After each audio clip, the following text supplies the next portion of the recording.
Mexican military chopper crosses the border, shoots at agents. This is from Tucson. Eyeball News 4 in Tucson has learned that a Mexican military helicopter traveled across the border and fired on U.S. Border Patrol agents. Why is that not an act of war? Okay, of course they apologized. They didn't mean it. They didn't know where the border was. Well, neither do we. We can't even be sure there is one. You know, in the break here, I'm going to go to my Google map, and I'm going to see if there is a border. Or see if the Google guys have just erased it in advance of what's coming. And I'm going to check the Apple map. And I'm going to see if there's still a border there. Can't blame the Mexican military. They don't think there's a border. The kids don't think there's a border. Does anybody think there's a border? There's not a border being enforced.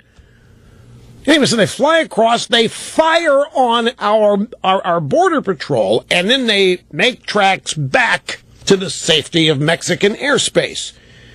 It happened in the early morning hours yesterday, west of the San Miguel Gate on the Tohono O'odham Nation reservation.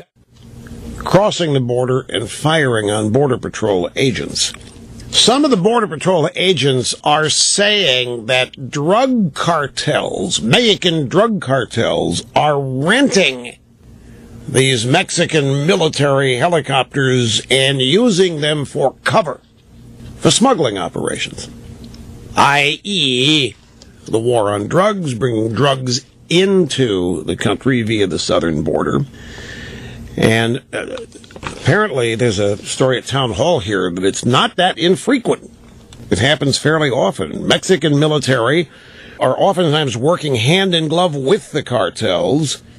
Mexican militaries routinely cross the border in areas that Border Patrol agents are actively tracking or seizing drug loads. Inevitably, the Mexican military claim they get lost, that the border was not clearly marked, or in extreme cases, they fire on agents to cover their retreat, and they say, sorry, we got lost.